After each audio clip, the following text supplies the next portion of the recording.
Sistem kekebalan tubuh adalah suatu sistem perlindungan atau pertahanan yang ada di dalam tubuh manusia. Fungsinya untuk menangkal radikal bebas yang dapat menyerang dan menimbulkan berbagai macam penyakit. Mekanisme pertahanan tubuh terbagi menjadi dua macam, yaitu sistem pertahanan non-spesifik dan sistem pertahanan spesifik. Sistem pertahanan non-spesifik adalah sistem pertahanan tubuh lapis pertama yang tidak membedakan mikroorganisme patogen satu dengan lainnya, sementara sistem pertahanan spesifik adalah sistem kekebalan tubuh yang bekerja setelah patogen melewati sistem pertahanan tubuh non-spesifik.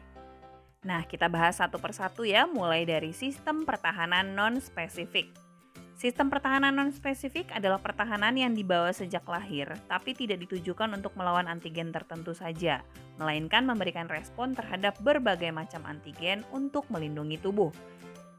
Jenis pertahanan tubuh non-spesifik bisa berupa pertahanan fisik, mekanis, kimia, dan biologis, fagositosis, inflamasi, dan antibiotik non-spesifik.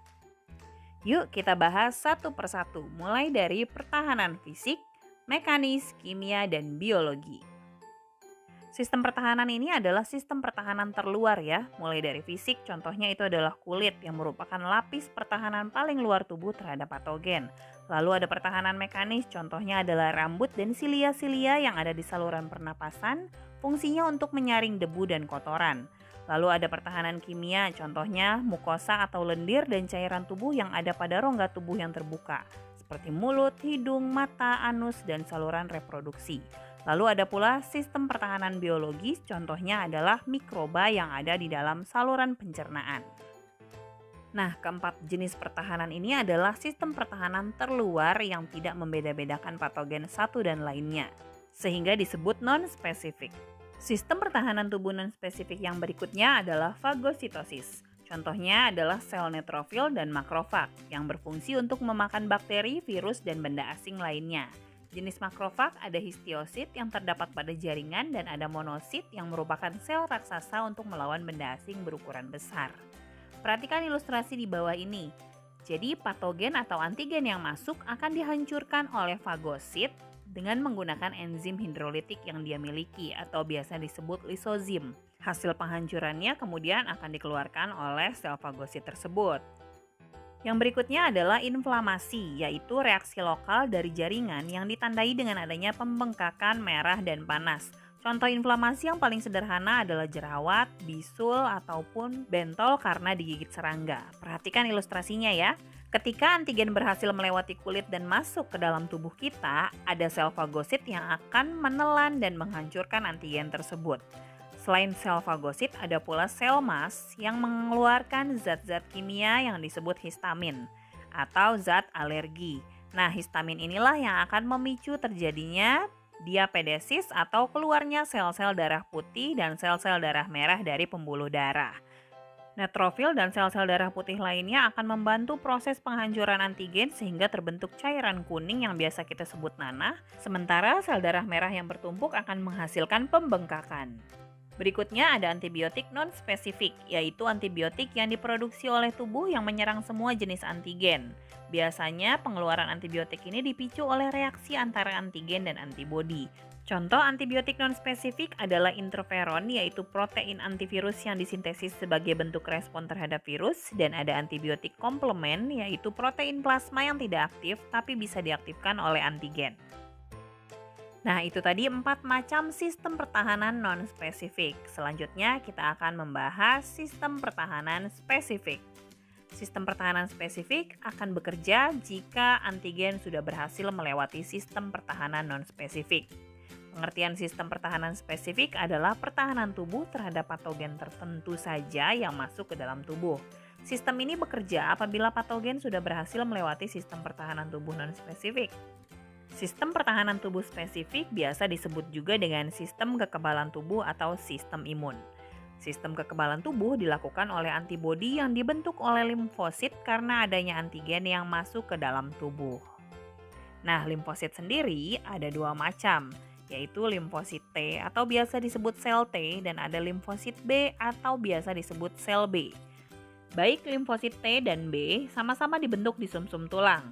Limfosit T akan dimatangkan di kelenjar timus, lalu bersama-sama dengan sel B akan menuju ke jaringan-jaringan limfatik yang ada di seluruh tubuh.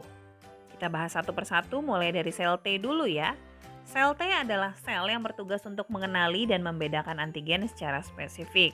Dibagi menjadi sel T memori dan sel T efektor.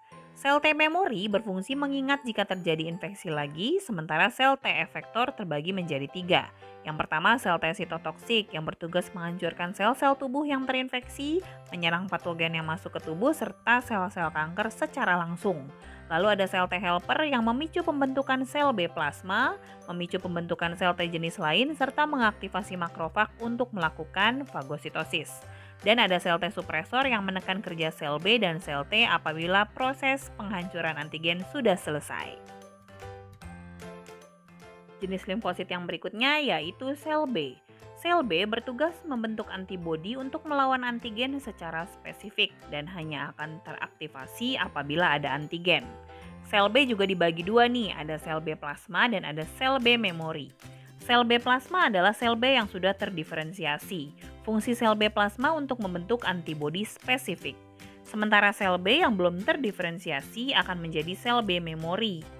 Sel B memori ini akan menetap di dalam jaringan untuk mengingat, sehingga jika terjadi infeksi antigen yang sama, sel B memori akan memicu sel B plasma melepas antibodi yang sudah tersimpan memorinya. Itulah sebabnya serangan virus yang kedua kalinya biasanya tidak akan menghasilkan penyakit yang separah pada serangan pertama. Nah, sistem kekebalan spesifik ini pada dasarnya adalah reaksi antara antigen dan antibodi. Antigen adalah suatu zat yang merangsang respon imunitas untuk menghasilkan antibodi. Kita biasa sebut dia sebagai zat asing. Sementara antibodi biasa disebut imunoglobulin adalah protein yang dihasilkan sebagai respon terhadap keberadaan suatu antigen dan akan bereaksi dengan antigen tersebut. Perhatikan struktur dari antibodi ya, menyerupai huruf Y. Mengapa antibodi bekerja spesifik? Karena baik antigen maupun antibodi memiliki sisi pengikatan yang spesifik. Sisi pengikatan spesifik antigen biasa disebut epitop, sementara sisi pengikatan spesifik dari antibodi disebut paratop. Jadi, antibodi akan berikatan dan menutupi epitop dari antigen. Nah, antigen bisa memiliki lebih dari satu epitop ya, seperti contoh ilustrasi berikut ini. Suatu antigen yang memiliki 3 jenis epitop akan diikat oleh 3 jenis antibodi yang berbeda, karena setiap antibodi bekerja spesifik terhadap satu epitop saja. Pembuangan antigen setelah diikat antibodi dapat menggunakan berbagai cara. Yang pertama dengan fiksasi komplement, yaitu pengaktifan molekul-molekul protein komplement karena adanya infeksi, sehingga menyebabkan virus dan sel-sel patogen yang menginfeksi bagian tubuh akan lisis atau pecah. Cara yang kedua adalah netralisasi. Antibodi akan menutup epitop sehingga kerja antigen terhambat. Cara ketiga dengan aglutinasi atau penggumpalan, yaitu proses pengikatan antibodi terhadap bakteri atau virus sehingga mudah dinetralkan dan diopsonisasi. Cara yang keempat, presipitasi atau pengendapan, di mana terjadi pengikatan silang molekul-molekul antigen yang terlarut dalam cairan tubuh. Setelah diendapkan, antigen tersebut akan dikeluarkan dan dibuang melalui proses fagositosis. Nah, perhatikan bagian berikut ini ya. Proses netralisasi dilakukan dengan cara menghalangi tempat pengikatan virus atau dengan membungkus bakteri yang biasa disebut dengan opsonisasi. Aglutinasi adalah proses penggumpalan partikel yang mengandung antigen seperti mikroba. Presipitasi adalah pengendapan antigen yang dapat larut. Nah, ketiganya baik netralisasi, aglutinasi, dan presipitasi akan meningkatkan terjadinya proses fagositosis oleh sel-sel makrofag. Sementara fiksasi komplement adalah mekanisme perusakan atau perlukaan sel-sel asing sehingga menyebabkan sel tersebut lisis atau pecah.